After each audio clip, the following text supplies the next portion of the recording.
Les restos de MIG, de restaurant devant MIG, c'est à l'initiative de notre rédacteur en chef que nous entamons cette série où je vais vous présenter de manière régulière quelques très beaux restaurants de la région bruxelloise.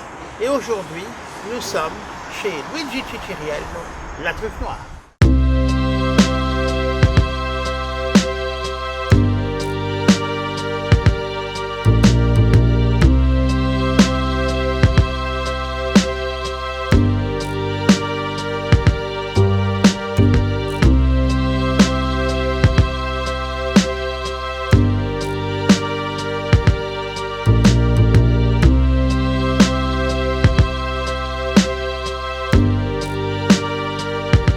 Ciciriello, quelle est votre recette? Eh bien, c'est l'amour. Parce que sans amour, on ne peut pas faire une bonne cuisine. Et ici, à la Truffe Noire, nous avons de l'amour depuis 27 ans. Les deux cuisiniers sont là depuis 27 ans. Et on ne peut pas dire qu'on forme un couple, mais nous formons un trio. Et nous vivons ensemble, réellement, par la passion qui nous unit et qui est vraiment la passion de bien faire la cuisine.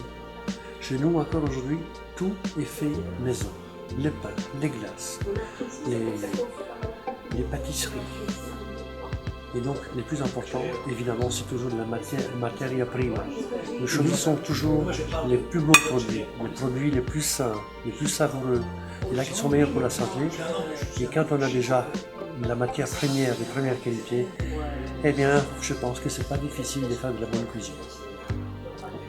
Monsieur Ciciriello, nous sommes dans une période, dans une saison qui est vraiment riche pour les cuisiniers.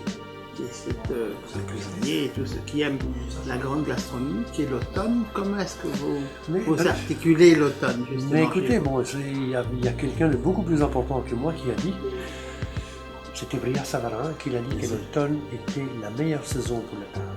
Pourquoi? Parce qu'en automne, on a tout. On a tous les poissons, tous les crustacés, la ténèbre des champignons, de la truffe blanche, de la truffe noire. C'est aussi une belle période parce que les gens, ils commencent à faire froid, ils se sentent beaucoup mieux chez soi, ils ne voyagent pas beaucoup. Et vraiment la table, c'est ce qui réunit les familles, les amis. C'est vraiment la période la plus heureuse pour la gastronomie.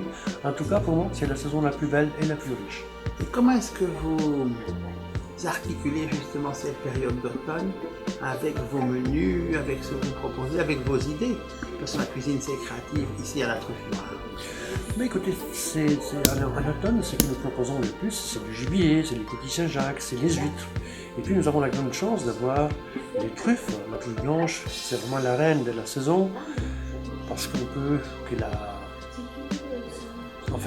déceler dans les terrains qu'au mois d'octobre, novembre, décembre. Donc ces truffes blanches, évidemment, c'est tant de fleurons de la gastronomie. La truffe blanche, comme vous le savez, ne peut pas se cuisiner, mais on passe de table à table et on leur a aussi des plats les plus simples, donc des pâtes, des risotto, une salade, des coquilles Saint-Jacques. Voilà, donc nous articulons nos menus autour de tous ces beaux produits et c'est une cuisine un peu plus riche que la cuisine d'été, évidemment, mais les gens ont besoin de cette cuisine un peu plus riche parce qu'il fait froid, on a besoin de vitamines et on a besoin de chaleur. Quels sont justement en période d'automne, quels sont les gibiers que vous aimez particulièrement? Eh bien, moi, mon gibier préféré, c'est les perdreaux et les lièvres. Donc les perdreaux, nous en avons tout le temps, enfin, quand c'est disponible. Par exemple, cette semaine, nous n'avons pas eu de perdreaux. Nous en avons eu la semaine passée, et nous allons en avoir la semaine prochaine.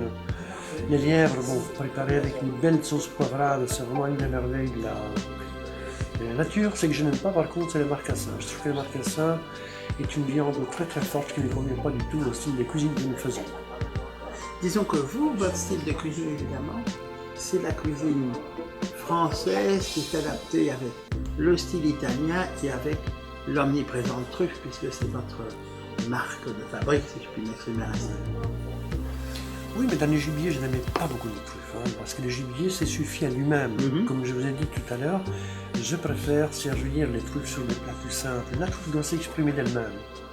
La truffe, on doit la manger. Si on met juste une tranche pour faire joli, c'est pas bon.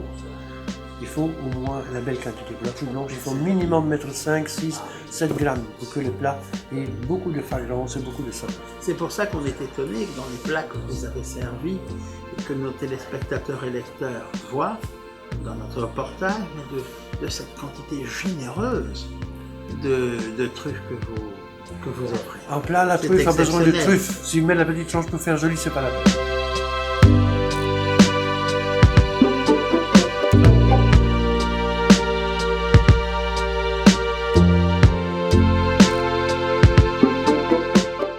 Bonjour. Est-ce qu'on peut vous demander au fond, ici on est en train de déguster un chevreuil avec des pâtes qui sont exceptionnelles, truffes blanches. Ouais. Comment vous avez fait cette sauce? Sauce avec tous les bases, tous les os de chevreuil. On passe au four Oui, avec un peu d'oignon, oui. un peu de tomate concentrée. Au four. Mhm. Assez coloré, on enlève. On essuie dans une casserole d'oignon. Oui, oui. On met les capaces de chevreuil. On va bien essuyer, après on flamme avec cognac. Ah, vous flambez après. Cognac. Et donc il y a toute une longue préparation qui est préalable à ce qu'on a dans Après, l'assiette. Ça, on va se rendre compte. Après, à la fin, on jette les jus de viande. Et on laisse réduire. Et après, on se chine. C'est Sel, ça. poivre, on met au bord. Et c'est tout.